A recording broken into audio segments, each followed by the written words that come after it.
Test, test, 1, 2, 3. Hey, Carl. Hey, Roberta. Nice to see you.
Yeah, it's like this weird, like, you can see it in real time. Like, I keep an eye on this just mostly to make sure that if something was catastrophically wrong, you would see it.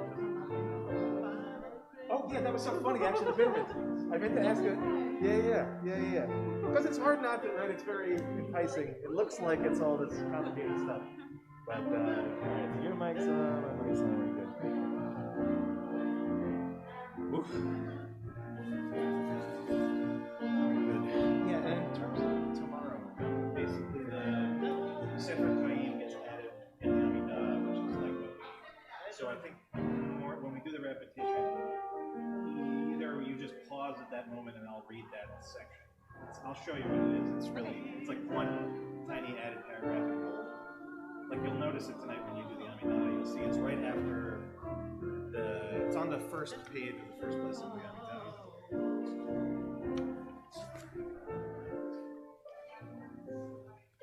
Okay, great. So go to the next page. Alright, so there's a Frenu. Right, yeah. So that we don't have to worry about.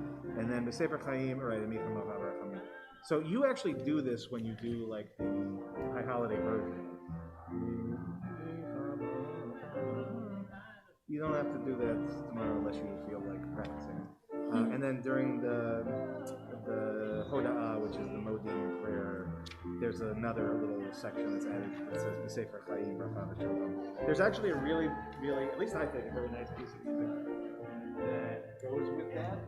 But in order for it to work, you really need accompaniment and complicated and stuff. So, but just for your future reference, if you're ever looking for something musically that would work that way, that would be it. How's Aaron doing? Made it back okay and everything? Yeah. And do you feel set at least through the weekend for food, or do you need? Yeah, I'm good. Okay. Yeah, we stopped yet. And if you need more of anything, you just let me know. Okay, it's not a problem. Not a problem at all.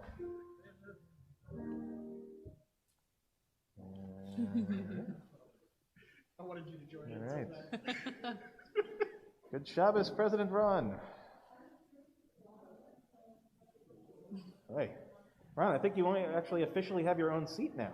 You know, I'm getting used to seeing you right on that spot. That's a good one. Yeah, it is comfortable. Yeah, the corner is key, especially for a tall guy like you. Otherwise, it's going to be a long service. All right. Well, this is some remarkable day, huh? Did everybody get outside a little bit today? Get a little bit of air? Anybody do anything interesting? Something? Yeah, that's true, isn't it?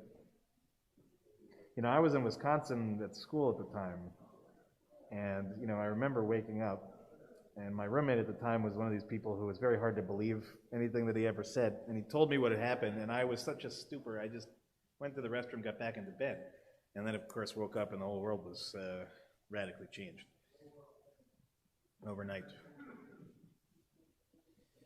Yeah, it was very tough. To be a New Yorker and not be in New York during that time was very hard. And actually, my cousin Shelly was supposed to have a meeting on like some umpteenth floor, and she got some weird vibe that morning and decided not to go. It's like,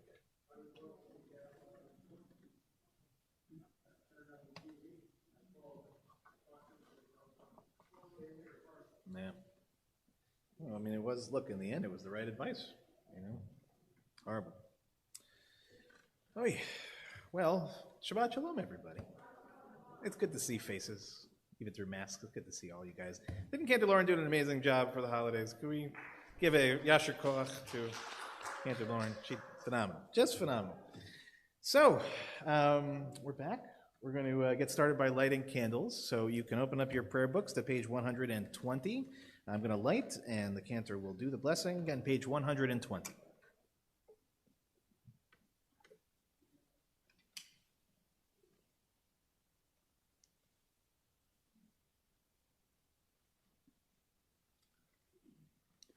Baruch atah Adonai Eloheinu melech haolam asher kirshanu b'mitzvotav v'tzivanu lehadlik ner shel Shabbat. Amen. We'll turn now to page 128. And we're going to sing the third song down from the very top of the page, Yedid Nefesh.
We'll turn now to page 130 as we begin Kabbalat Shabbat together at the very top of the page.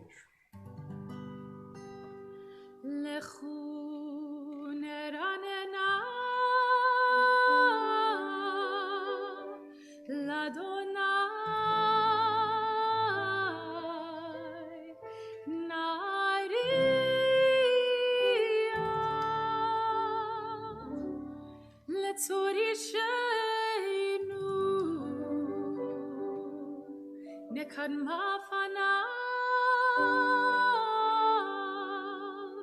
betoda izmirot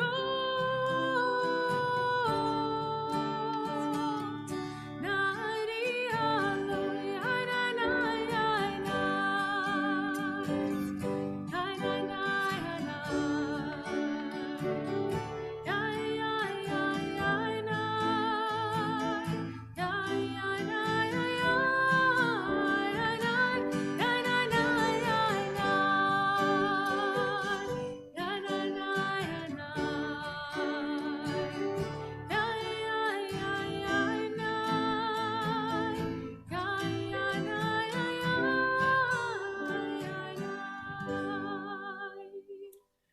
We'll turn now to page 131, Shiru Ladonai in Hebrew in the middle of the page.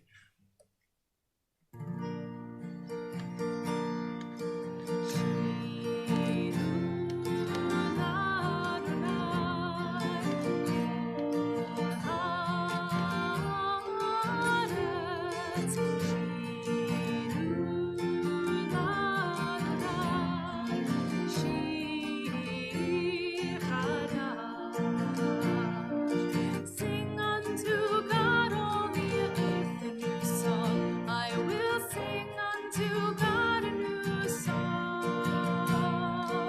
Sing unto God and we'll all sing along.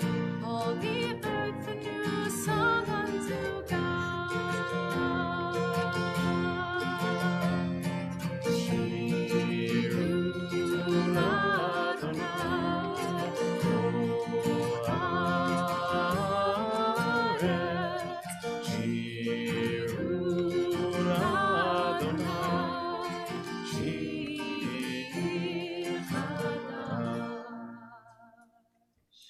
We'll turn now to page 132, Psalm 97, beginning at the very bottom of the page, the last paragraph, beginning with Or Zarua.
We'll turn now to the top of page 134.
We'll turn now to page 135, Romamu, the last paragraph in Hebrew in the middle of the page.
We'll turn now to Lachadodi on page 138. And a reminder, we'll do the first, second, fifth, and ninth paragraphs. And for the ninth paragraph, if you so choose, we rise and face back towards the door we walked in through the back. And wherever you may be at home, you can do the same with whichever door you walked into, whichever room you are in.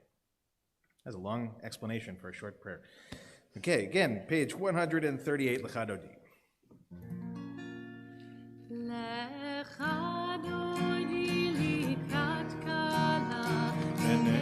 Shama nekabela lecha dodi likat kala b'nei Shabbat nekabela lecha dodi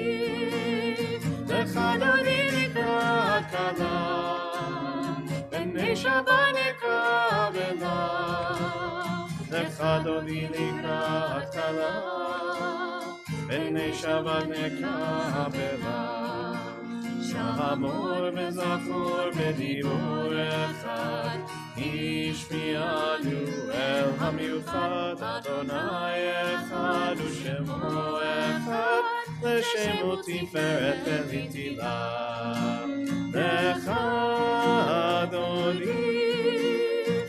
אדוני לקראת כלה בני שבת נקבלה Lecha dodi likrat kala, b'nei Shabbat nekabela. Likrat Shabbat lechu v'nelcha, ki mekor haberacha, be'erosh mikedem nesucha, sof ma'aseh b'machshava tchila. Lecha dodi לקראת כלה, בני שבת נקבלה. לך דודי לקראת כלה, בני שבת נקבלה. התעוררי, התעוררי, כי באורך קומי אורי, אורי, אורי, שיר דברי. כבוד אדוני עלייך נקבע. לך דודי לקראת כלה, בני שבת נקבלה. לך דודי לקראת כלה, בני שבת נקבלה. בואי ושלום עטרת בעלה, גם בשמחה ובצהלה, תוך אמוני העם סגולה, בואי חלה, בואי חלה, לך דודי לקראת כלה, בני שבת נקבלה. לך דודי לקראת כלה, בני שבת נקבלה.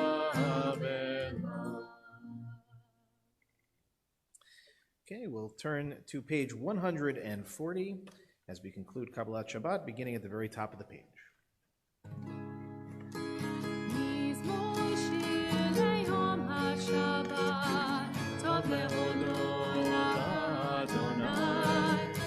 ולזמר לשמך עליון, ולזמר לשמך עליון.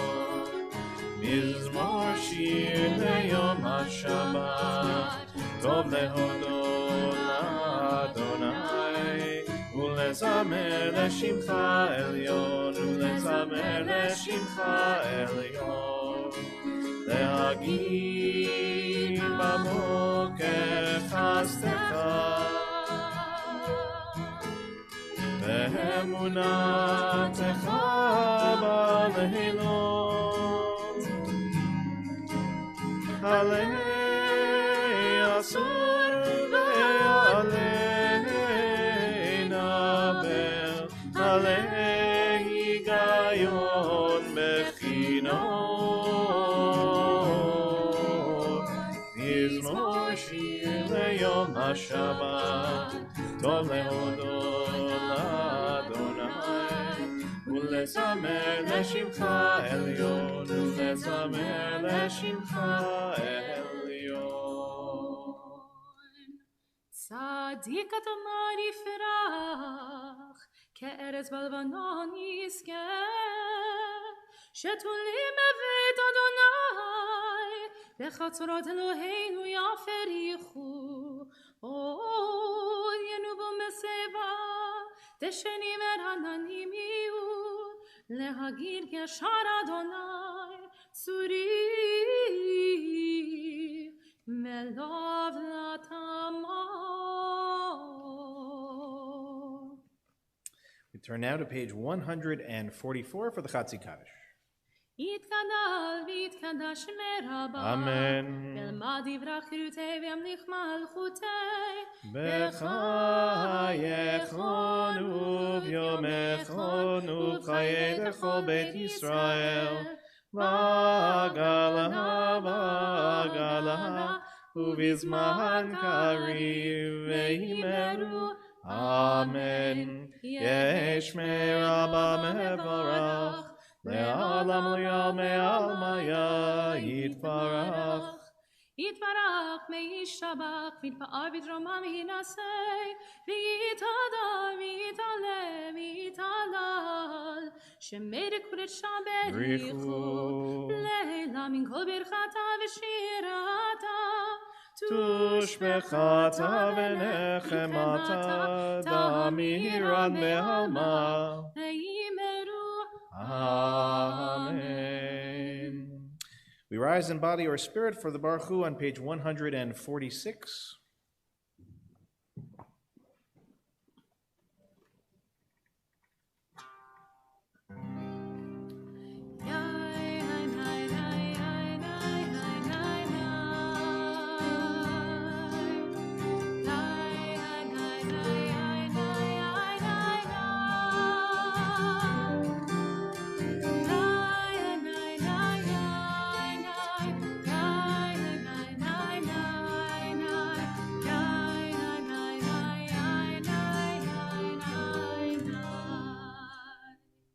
Baruchu et Adonai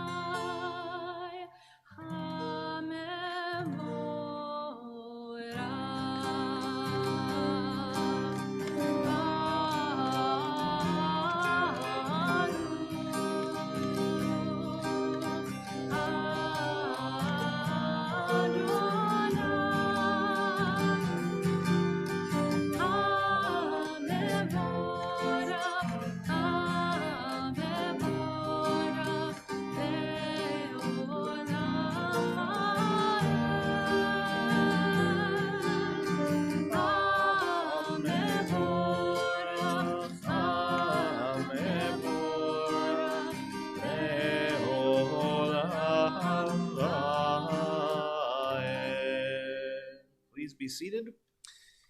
Let's turn together to page 149 as we read in English at the bottom of the page. This is an hour of change. Within it we stand uncertain on the border of light. Shall we draw back or cross over? Where shall our hearts turn? Shall we draw back, my brother, my sister, or cross over?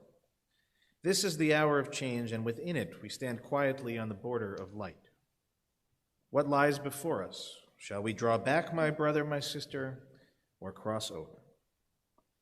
ומעביר יום ומביא לילה, ומבדיל בין יום ובין לילה, אדוני צבאות שמו, אל חי וקיים, תמיד ימלוך עלינו לעולם ועד, ברוך אתה אדוני, Baruch Hu Baruch Shemo. המעריב הרביב. Amen.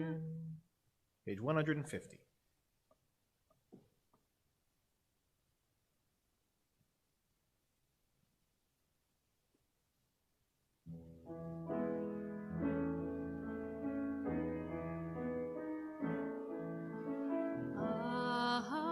אהבת עולם,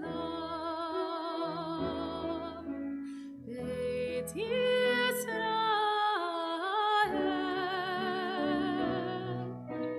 עמך אפסה, עמך אפסה.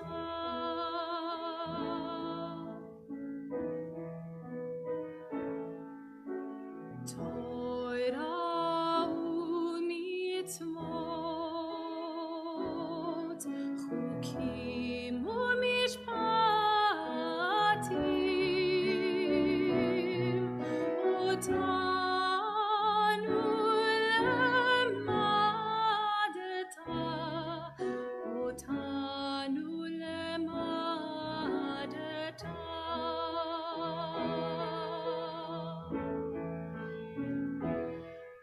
Alkein Adonai Eloheinu b'shochbeinu uvukeinu nasiach b'kukecha v'nismach b'divrei toratecha uv'mitzvotecha le'olam va'ad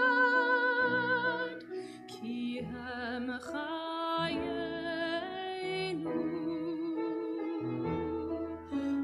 me'orech yameinu uvahem negei yomam v'layla, negei yomam v'layla.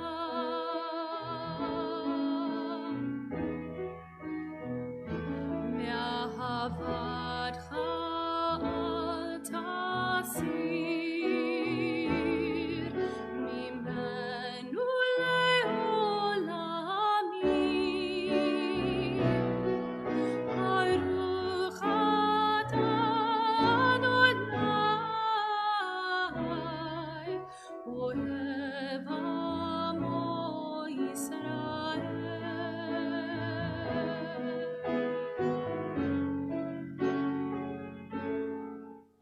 אוהב עמו ישראל.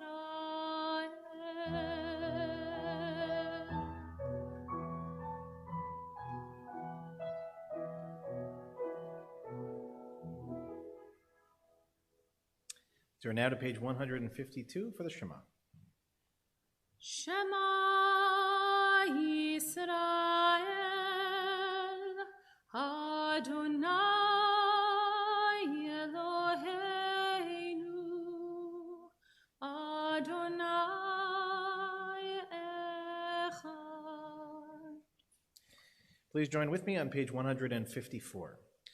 ואהבת את אדוני אלוהיך בכל לבבך ובכל נפשך ובכל מאודיך, והיו הדברים האלה אשר אנוכי מצווך היום על לבביך, ושיננתם לבניך ודיברת בם בשבתך בביתך ובלכתך בדרך ובשוכבך ובקומך, וקשרתם לאות על ידיך, והיו לטוטפות בין עיניך, וכתבתם על מזוזות ביתך ובשעריך, למען תזכרו ועשיתם את כל מצוותי, והייתם קדושים לאלוהיכם, אני אדוני אלוהיכם.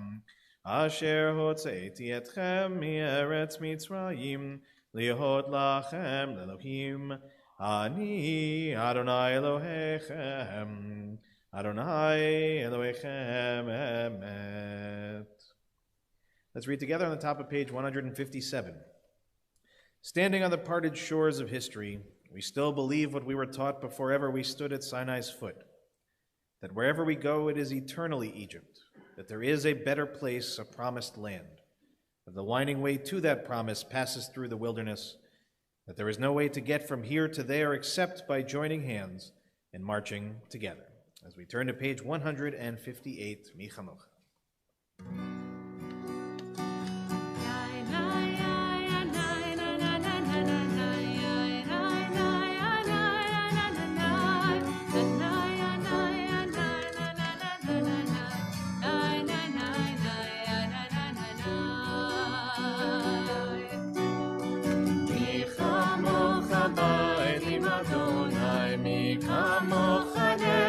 בקודש תורתי לא תוסף אבן, תורתי לא תוסף אבן. מלכותך ראו בניך בוקע ימים לפני משה, זה עלינו ואמרו, זה עלינו ואמרו, אדוני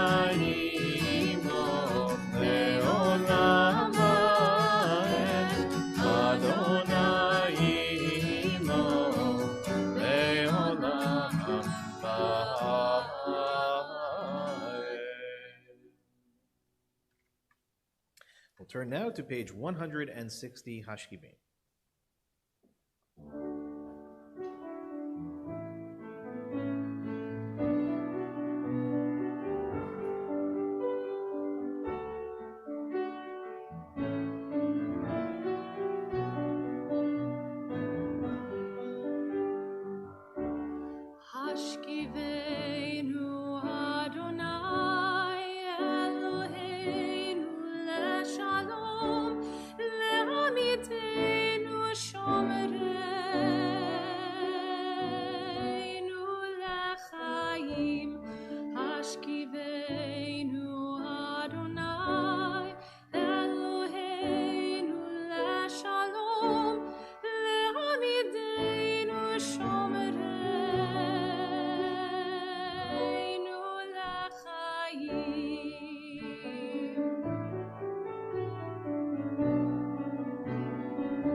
Turn now to page 162, Vishamar at the very top of the page.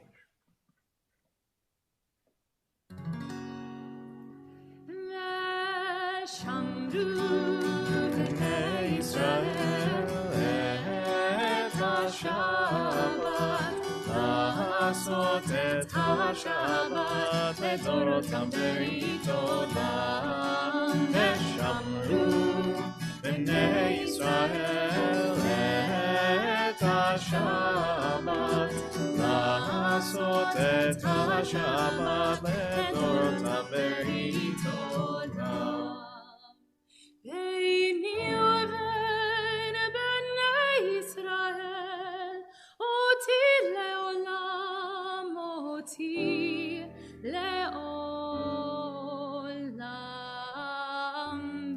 ושמרו בני ישראל את השבת, לעשות את השבת לדורותם ברית עולם. כי ששת ימים עשה אדוני את השמיים ואת הארץ. ושמרו בני ישראל את השבת, לעשות את השבת לדורותם ברית עולם. וביום השביעי שבת לנפש, שבת לנפש, שבת לנפש. ושמרו בני ישראל את השבת, לעשות את השבת לדורותם ברית עולם.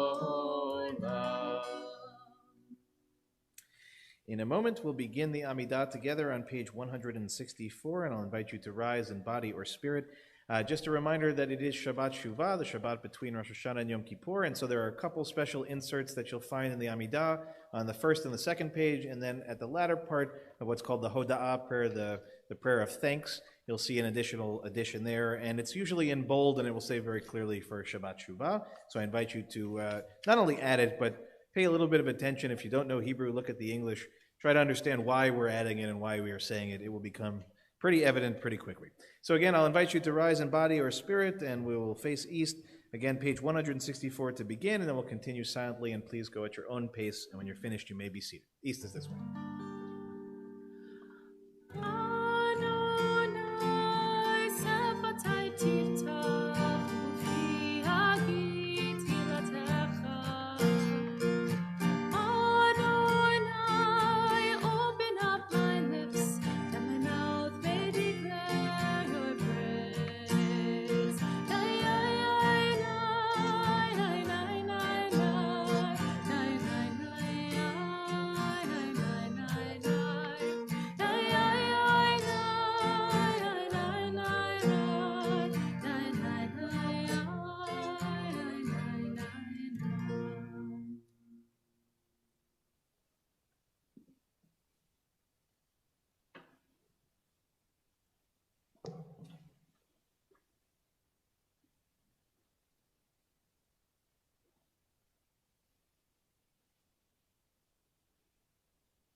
We turn now to page 371 as we offer our Mishaberach, our prayer for healing tonight.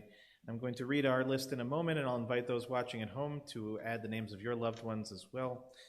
Bruce Stager, Chana Ruth Bat Sarah, Jeff Baker, David Tasher, Jim Cohn, Monique Banks Rathbun, Lindsay Epstein, Dolores Michka, Sylvia Orn, Yerachmiel Ben Hinda, Paloma Chauhan, Samuel Moskowitz, Chaim Live, Joyce Weinberg, Rick Gold, Stu Pollack, Jane London, Catherine Guarino, Emunah Chava, Judy Stern, Miriam Cornfield, Raz Brody, Chana Ruth Bat Sarah, Fagel Tzipora Bat Elisheva Bat Sarah, Richard Gambino, Michelle Sawicki, Idol Basha Bat Yitzchak, Tzui Menachem and Chaim, Rivka Bat Devora, Amy and Gavin Tucker, Janice Kurz, David Dowling, Israel Ben Yitzchak, Ben Sion Ben Moshe, Lorraine Danis, Buddy Kasov, Shelley Newmark, David Kyle Klopman, Rivka Bat Rachel, Sarah Bat Chana, Moshe Eliezer Ben Sivya, Peretz Ben Yehuda, Leah Bat Naomi, and Gedalia Ben Leah.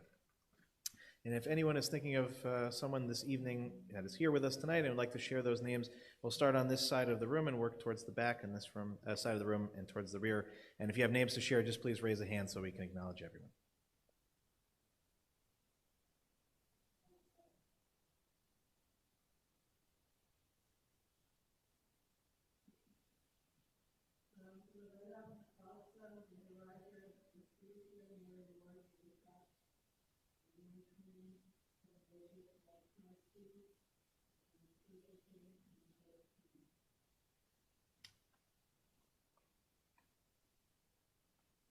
We'll join the cantor now on page 371 as we sing together our prayer of healing, Mishaberach.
Cantor, you can have a little bit of a break. Shabbat Shalom, everybody. Gemara Chatima Tova. So I'm going to start with a little bit of a quiz. On a normal week, not a holiday, just regular week, how many times are we expected to read the Torah publicly in that given week? Any guesses? Okay, I'm seeing it at a distance. I'm seeing a 3 or 4? 3. Okay, we got one answer saying 3. It's a good guess. Any other possible opinions, President? Every day would seem like a logical answer, wouldn't it? Right? You're supposed to study Torah every day, but not necessarily publicly read it every day. But I like the way you're thinking, Marcia. Okay, so far we got 3. Did anybody else, any other answers other than 3? Okay, we got Margaret saying 2. It's like the Price is Right. Anybody gonna bet $1? Okay, so it's something of a trick question. There are 3 days upon which we read, but there are 4 times in which it's done. Okay, so Monday morning, Thursday morning, Saturday morning, and Saturday afternoon. Okay? Now, next part of the quiz. Where does the basis of this? Where does it come from that we were actually meant to read the Torah publicly? Any guesses? Okay, somebody said it a long time ago. I heard that. David, what did you say? Okay, market days. Very good, right? So Monday, Thursday in particular, market days. It's actually a really interesting conversation, which I'll do maybe another time.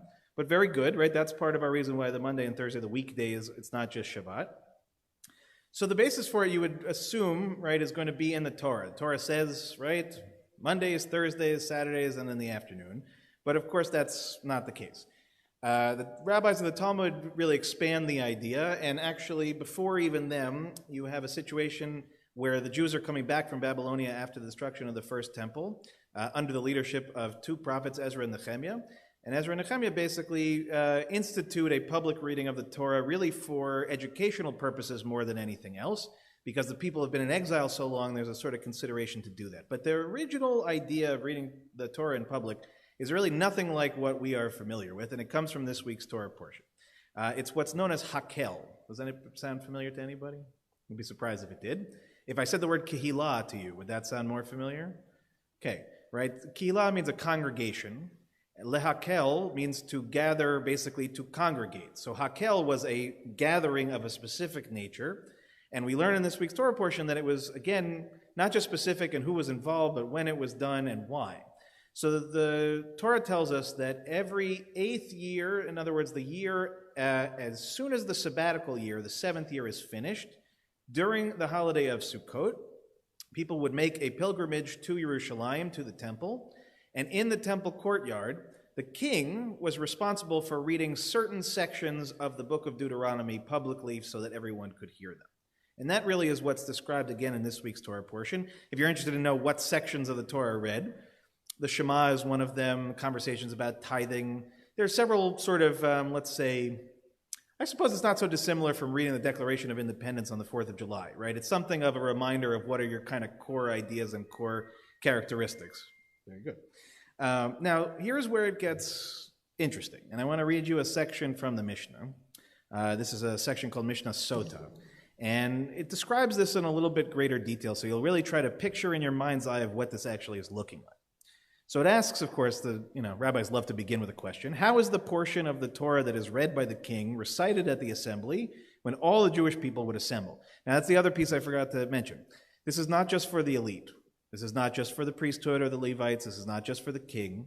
The idea is that everybody, right, from the littlest to the oldest, even people who are not technically Jewish but are referred to as a ger, right, somebody who is sojourning and living amongst the people, everybody was expected to be there and to hear this.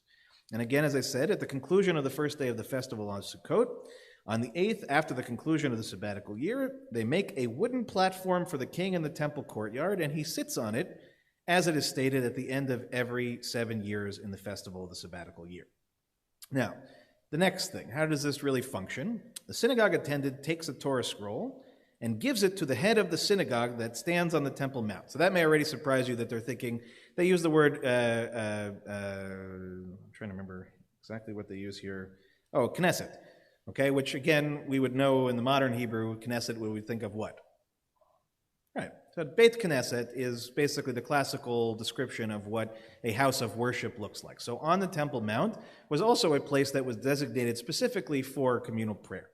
So the synagogue attendant, who I guess the equivalent would be Howard, takes the Torah scroll and gives it to the head of the synagogue, being Ron and Alan, that stands on the Temple Mount. And the head of the synagogue gives it to the deputy high priest, which I guess would be Lauren, and then the deputy high priest gives it to the high priest. I know it's going to sound very egotistical me to compare myself to the high priest, but let's just keep going with the analogy.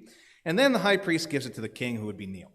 And the king stands and receives the Torah scroll and reads from it while sitting, okay, which might surprise all of us. Now, here's where I really want to get to my teaching, and this was actually a new piece of text to me that's got me thinking in a lot of different directions.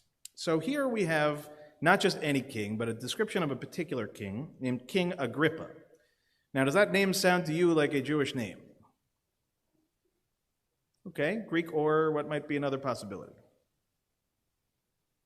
Let's say if we say Greco, very good. Okay, so by this time period, it's really the Romans who are in charge, and they've absorbed. But you might be surprised, there was a king over all of Israel standing in the temple, holding our sacred Torah, whose name was Agrippa. Okay, so that might be our first surprise. So the king, in this case, even though he was supposed to do it sitting down because in the ancient world it was considered more regal to be sitting than standing, right? The attendants stand, the king sits. So he, though, in deference to the Torah and in appreciation for its magnitude and for the people, would stand up when he read, and as a result of it, the sages praised him for this. Now, here's where it gets more interesting and more challenging. And when Agrippa arrived at the verse in the portion read by the king that states, okay, now this is quoting from the book of Deuteronomy, chapter 17, verse 15, we're told that there can be a king, but there are certain restrictions, and one of those restrictions is, you may not appoint a foreigner over you. Okay, you may not appoint a foreigner over you. So when Agrippa arrived at that particular verse and began reading it, tears began flowing from his eyes. Because he was, on the one hand, his mother was Jewish, but he was a descendant on his father's side of Idumean, Edomite background, and he was, for all intents and purposes, considered to be a Roman and really even a Roman agent. Now, Agrippa wasn't just anybody. Agrippa was, in fact, of the house of King Herod who helped to build and expand the Second Temple. But if anybody remembers their Jewish history of that time period, the Jews are in a semi-autonomous state.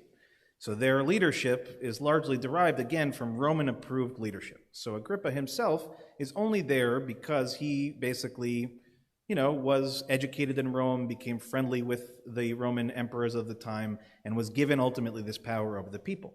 Now, he was generally, unlike a lot of his contemporaries, was actually liked, if not even loved, by much of the Jewish population.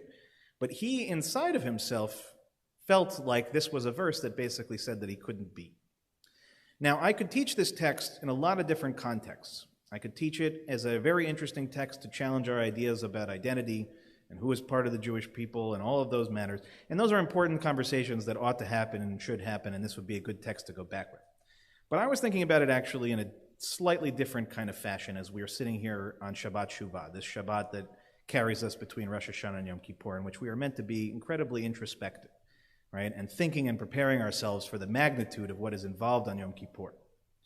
And I was thinking about this reality that I think all of us must face at some point or other. I certainly can. When we get to certain parts of the High Holiday liturgy, parts that are designed really generally, they refer to us, for example, during the Bidui in the plural, right? Ashamnu, Bagadnu, Gazalnu, right? These are all descriptions that are meant in the plural. They're meant to sort of give us a little bit of cover in the sense that, the person next to us is in the same kind of boat. But the reality is, if we're paying close attention, if we're treating the liturgy and the day seriously, then it's very unlikely that that 25-hour period goes by where we don't look at that liturgy and think that it is speaking directly to us, that it is going directly to our heart, and in particular to the places of ourselves that we are perhaps not so proud of, that we struggle with in some form or the other. And it's tough. It challenges us. It hurts even a little bit to think that we are on that page, right? That we are being talked to about the ways in which we are cruel, the ways in which we treat others like objects, right? The ways in which we treat our world as a gift, as less than a gift, right? All of these things that really should hit us in the same way that this text hits Agrippa. Now, this text may not be fair to him, and I'm not entirely sure that all of our liturgy is fair to us. But if we don't have that kind of emotional response, if we don't see ourselves in the text in the way that Agrippa does, I think we're missing something. And I think there's a certain really powerful empathy that we can have connecting with King Agrippa in this moment, right? To see ourselves in the text and to be so overcome by it and so emotionally challenged by it that it brings us to tears. Now, it may not happen to us every year. It may not happen to us with every prayer. It may not happen to us in every circumstance, especially when in most cases we won't be all together. It won't be the same in that kind of way. But again, let's remember what the purpose of Yom Kippur is. One of the purposes, at least. It's to force ourselves to really see ourselves in the liturgy and in the ritual of the day. To not experience it in a dispassionate way or a disconnected way, but to really see ourselves in it. And I think that's what's jumping out to me tonight as I think about King Agrippa in that moment.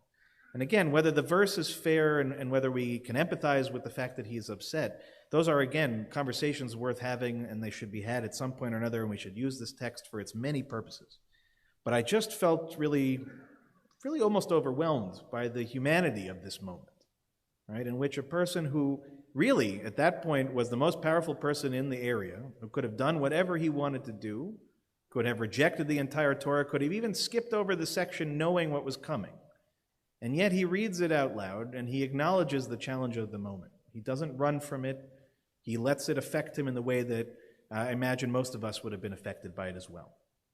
And so it may be unusual to think of it in this way, but I think that Agrippa's teaching for us all these generations later is to try again, as hard as it may be, to see ourselves in the moment and to see ourselves in the power and the magnitude of the day. And also to understand that Shabbat Shuvah is not, again, just some Shabbat we attach a word to give it a description. It has an intention behind it. It has a purpose behind it. Because we need that time to think and to process. We need that time to begin to change our mindset of one in which, for most of the rest of the year, we are overwhelmed by any number of other things that are taking our attention. But for this Aseret Yemei Tshuva, these 10 days of repentance, every one of them is a gift and an opportunity. But only if we treat it with the same level of, I think, honesty and sincerity as we are seeing demonstrated in this Mishnah as well. Now, Ellen, I see a hand. We'll have a conversation after if you'd like to, but for now we're going to continue on, just only because nobody will be able to hear you on the streaming side of things that we talk. Okay? So with that, I wish you all a Shabbat Shalom and a Gemar Chatima Tova, and we'll invite Cantor Lauren back up to the Bima. She comes back rather swiftly, I must say. And we will rise in body or spirit as we turn to page 586. Again, page 586, at the very bottom of the page, and we'll face east. Aleinu l'shabeach le'adon hakol לתת קדושה ליוצר בראשית שלא עשנו כגויים על ארצות ולא שמנו כמשפחות האדמה שלא שם חלקנו כהם וגורלנו ככל המונם ואנחנו קוראים ומשתחווים ומודים לפני מלך מלכי המלכים הקדוש ברוך הוא. We're now on page 591. ונאמר והיה אדוני למלך על כל הארץ ביום ההוא יהיה אדוני אחד ושמו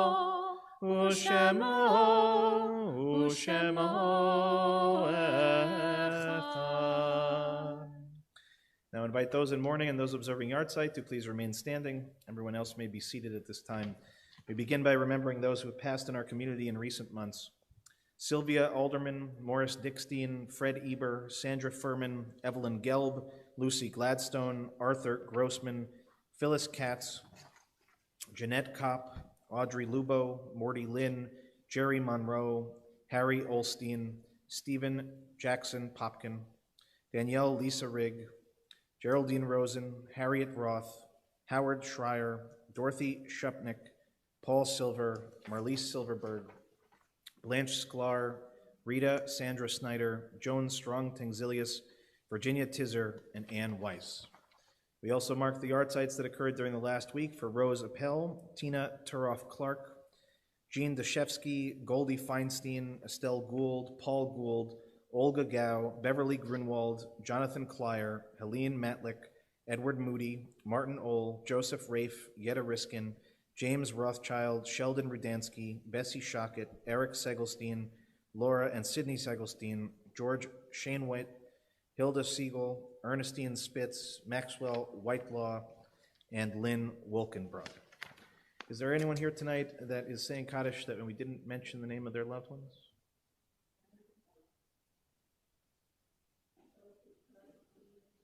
Yeah, that was going to be my next thing. If anyone didn't hear Ellen, that of course tomorrow is September 11th, and since we're tonight, to of course add into our memories all of those lives that were so callously taken 20 years ago. Unbelievable.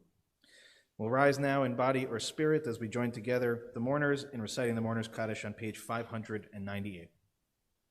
Yitkadal v'yitkadash shemei Rabbah. Amen. Ve'alma divra chirutei ve'amlich malchutei. V'chayechon v'yomechon v'chayei dechol Beit Yisrael. V'agalau v'zman kariv v'imru. Amen. Yehei shemei Rabbah mevarach le'alam le'almei almaya. Yitbarach v'yishtabach v'yitpa'ar v'yitramam v'yitnaseh. V'yitadar v'yit'aleh v'yit'alal shemei dekudsha brichu. Le'ila min kol birchata v'shirata. Tushbechata v'nechamata da'amiran be'alma v'imru. Amen. Yehei shalama rabba min shemaya v'chayim aleinu ve'al kol Yisrael v'imru. Amen. Oseh shalom b'mramav hu yaseh shalom aleinu ve'al kol Yisrael v'imru. Amen. Amen. Zichronam livracha, may every one of their memories be for a blessing. Amen. Please be seated. Again, Shabbat Shalom, everyone, and Gemar Chatima Tova. A few important announcements. First is to join us for Shabbat services tomorrow morning, live streamed at 9:30, or here in the chapel if you'd like to join us. A reminder that Torah study will begin on Zoom at 12 o'clock. Also, just thank you, everybody, for making a quick adjustment this week. Next week, we will be back at our official 6 o'clock through the duration. There was a wonderful reading of the Moby Dick here at the church earlier, and we like to be good partners and good friends here, and so we worked it out. So thank you for adjusting accordingly. But next week and until next May, we are at 6 o'clock again on Friday evenings. A reminder, this Sunday at 4:30, the Women's Rosh Chodesh group will be meeting virtually. Nida Mitzvah meets on Monday at 11:30, and the Social Justice Committee will be having their meeting at 5 o'clock on Zoom as well. Monday, believe it or not, is our first day of Hebrew school for the year, which is very exciting. A lot of new students, and we're going to try and make it work outside for as long as we possibly can. Shelly's been working super hard, and it's exciting. It's really exciting. And for any of you that were with us for Tashlich this year in particular, to see how many kids there were running around, it really still kind of boggles the mind. And several of them are kids that I did baby namings for who are now appearing and 3 and 4 or 5 years old, which is just wild. So anyway, that's all very exciting things coming up. A reminder, of course, that this Wednesday evening begins Yom Kippur. Festival candle lighting in your own homes is at 6:30. Our service will begin at 7 o'clock, again virtual. And it will be available. Again, we have a whole day's worth of services on Thursday, so please just pay close attention to the start times of each of them. All the information is on our website. As I always try to remind everybody about fasting, that's true when we're in the building together and at home otherwise, your health is always going to be the primary concern. And the rabbis teach that in the event that you're feeling faint or uncomfortable in some form or the other, or if you're already in a position where you shouldn't be fasting in the first place, that you are not just absolved of doing what you're supposed to do, but you're doing the correct thing by taking care of yourself, preserving your life. And just to remember, if you're feeling unsure about anything, the rabbis say you don't have to go out and immediately eat a buffet dinner. You can start by taking, a sip of water, a few sips of water, a few bites of food, get yourself back to equilibrium, and if you're able to continue the fast safely, to do so. Also a reminder that our family service on Yom Kippur will be at 3 o'clock, again, weather permitting, outside right in front of the Whalers Church. It is really important, though, that if you're coming to please pre-register. All that information should be on the website. If you have any questions, to call Eileen. Again, the idea is really if you are a family with young children of various ages, either grandchildren, children, people that you are guardian for, that's really what that service is intended for, and to please feel free to bring them. And I think that's everything that I have on my immediate list. President Ron, anything to add? Okay, I got thumbs up. Lauren, anything? Yeah. Okay. So, given that, we're going to end our service with a closing song and do Kiddush. So, Cantor, take us away. Oh, Shalom Imrama, Huya Shalom Aleinu, Ve'al Kol Yisrael, Ve'imru, V'imru Amen. Yaseh Shalom, Yaseh Shalom, Shalom Aleinu, Ve'al Kol Yisrael,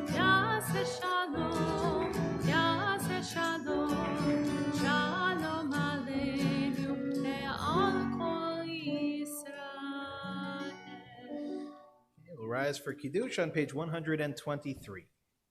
Baruch atah Adonai Eloheinu melech haolam b'horei peri hagafen. Baruch atah Adonai Eloheinu melech haolam asher kitshanu b'mitzvotav v'ratzavanu v'shabbat kodsho b'ahava uvratzon inchilanu zikaron lemahaseh v'reishit Ihu yom techila lemikrae kodesh Zecher litziat Mitzrayim Kivanu v'acharta Ve'otanu kidashta Mikol hamim Ve'shabbat kodshecha Ve'ahava uvratzon inchaltanu Baruch atah Adonai Mekadesh HaShabbat. Amen.